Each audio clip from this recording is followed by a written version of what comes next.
More weight.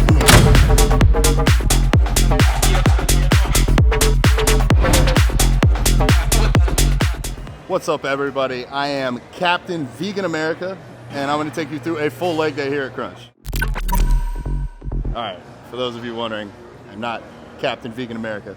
Just dressed like it. I'm bodybuilding vegan. So we're going to take you guys through a full leg day. This is what I've been doing for my programming, for me personally. So you'll get to kind of catch a ride along. We're going to start with hamstring curls. I'm doing this lying version because this is all we have access to at this gym. I'm making do with what I got. It still will hit my hamstrings pretty well. So we're going to start here and then move into our compounds.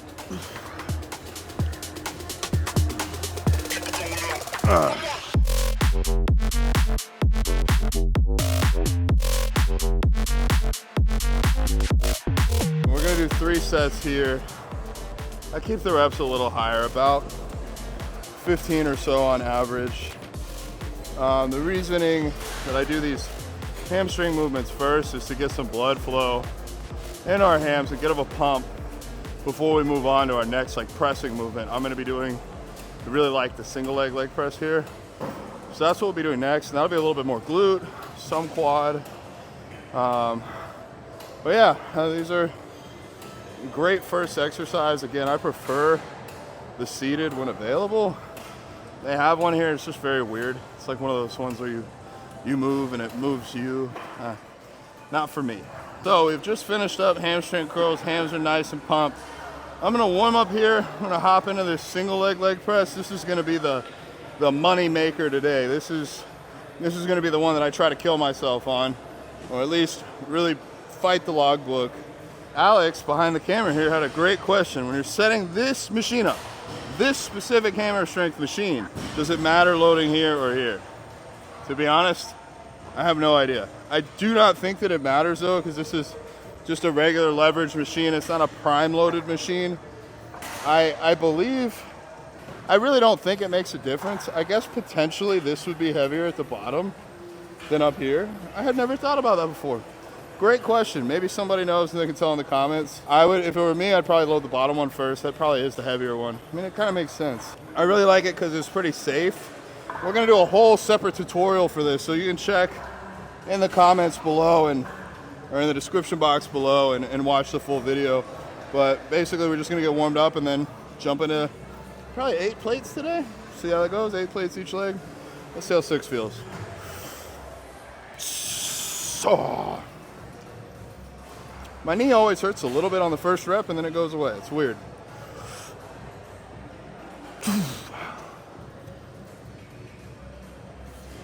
Woo! Feel this in the glutes. Also a little bit in the quads. If you really wanted to make this quad bias, we would add a band on here. Oh yeah. No problem today. No problem whatsoever. Getting big. Horse legs. Everybody's like, oh, you're vegan, how do you build muscle? But then you look at a horse, they got legs bigger than you and they don't eat meat, so.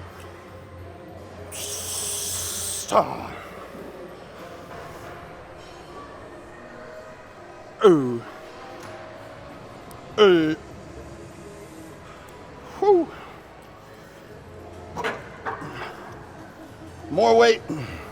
There's what we call doing shit for YouTube. I've never done 9 plates before in my life, so today could be the first day.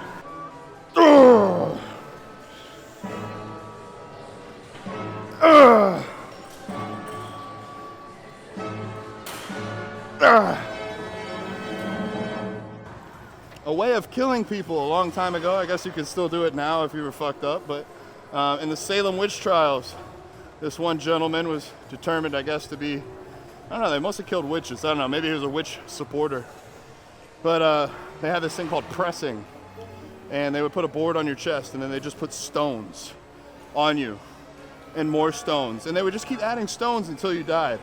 So they asked him, do you want to confess? And he goes, more weight.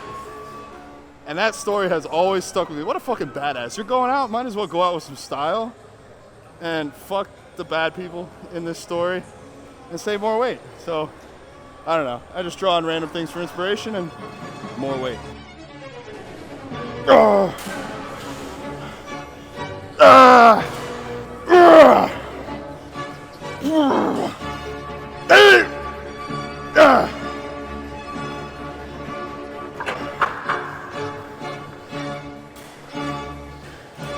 All right, I'm pretty happy with that. I've never done 9 plates in my life before on these, so still getting my stuff figured out. This is a newer piece of equipment for me.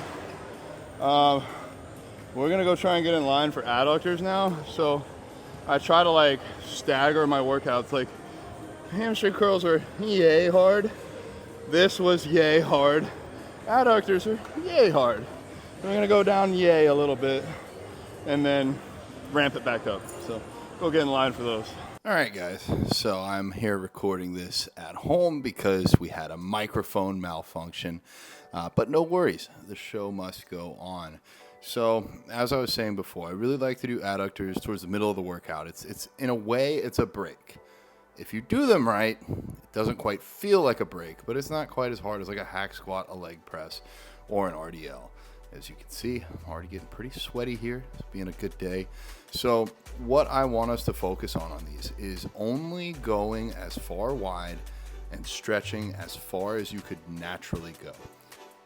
Adductors are great on the machine. It will allow you, if you place a lot of weight, to stretch you further than you could go. But if you do this, you're likely to get injured. So I recommend warming up with a few sets with lightweight before you jump into anything heavy.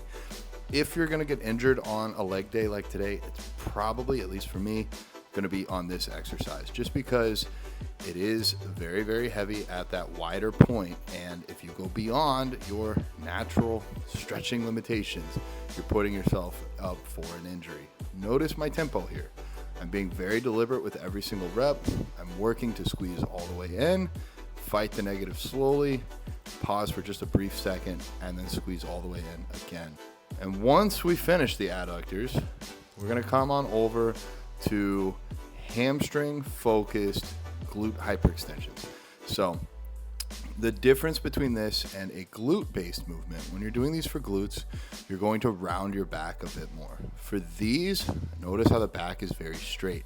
I've also got my heels driven into the back of the pad, and I'm having force created in my lower body by driving my heels back and my knees forward. These are very, very challenging, so we don't really need to add a whole lot of weight here. I believe I only did 2 sets today, really focusing on that stretch at the bottom and coming up and using a hamstrings only to get a really strong contraction at the top. Actually, I take that back. This may have been a rest pause day. So I would do 8 reps, rest for about 5 to 10 seconds, and then jump back in and do another 8 reps. This is something that I do, this specific movement, to prevent hamstring injuries. I had popped my hamstring last year, really trying to avoid that. So by doing these and getting this controlled stretch without having a ton of weight loaded on me seems to have kept me in a much better position versus going really heavy on things like RDLs. I will probably one day reintroduce heavy RDLs, but for now, these are gonna be my vegan bread and butter for hamstrings. Extremely safe, very low risk of injury. All right, so we're gonna be doing some leg extensions here. I like this machine at the crunch that I'm at. I haven't found them everywhere, but it's a good way to isolate one quad at a time. And leg presses already do a really good job of isolating your quads. So this breaks it down even more. Why would we want to isolate the quads? Why would we want to do one leg at a time? Well, there's a few reasons. My right leg is a little bit weaker than my left leg, so I like to start with the weaker leg first. Additionally, as you saw with the leg pressing, anything that's majorly quad dominant but also a compound movement is extremely hard to do. At least from a cardiovascular standpoint, I get out of breath, my heart rate gets extremely high. Sometimes my lung capacity or my ability to brace my lower back might give out before my quad. Whereas in this case, I've limited to just the quads, and now since I'm doing one at a time, I've literally limited to one quad.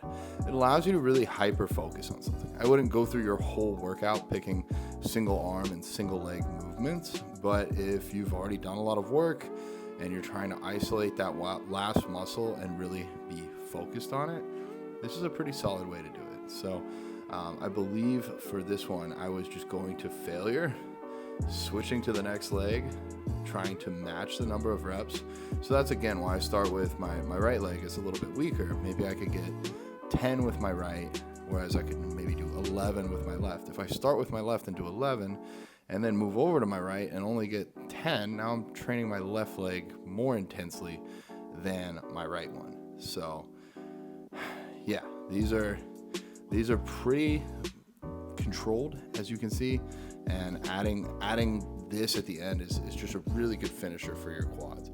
You could also, similar to the reverse hypers, you could start with these. There's no reason you can't start with a leg extension. I've started many leg days with a leg extension, or I'll even come in and do something lighter, like a light leg extension, just to get blood flowing, get my muscles warmed up, kind of try to put my mind into the muscle and get that mind-muscle connection. But that's the beauty of this. There is no one way. This is my way. You're free to copy it. You're here. Might as well subscribe and save while you're at it. But yeah, you can make your workouts however fit for you. And I would definitely follow the priority principle. For me, quads, as you can tell, are a very small muscle group. All right, I'm being silly. Quads for me are pretty big. They're pretty strong. So I don't really need to put quads right at the beginning of my day. I would rather focus on something more like glutes or hams, because or even adductors, those are areas that I have more room to improve upon. So for me, quads usually get placed a little bit deeper into the workout.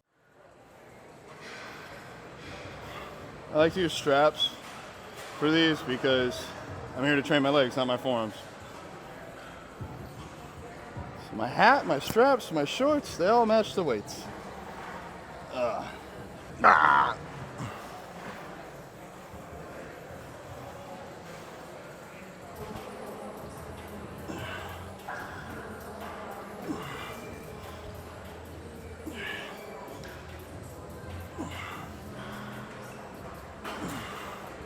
Story time. When I started with my first coach, he had me do 4 sets of 20 reps each leg. No, 4 sets of 30 reps each leg at the end of my leg day. And I tried it and I failed on the first set. And then I tried again on the second set and I failed to get the reps. So the third set, I dropped to body weight. And I still couldn't even complete it with body weight. And I laid on the ground and I cried because I thought I couldn't be a bodybuilder. Cue like 4 months later and I was able to do all 4 sets with 20 pounds in each hand. Whereas in the first week, I couldn't even do it with body weight. So, moral of the story, don't fucking give up.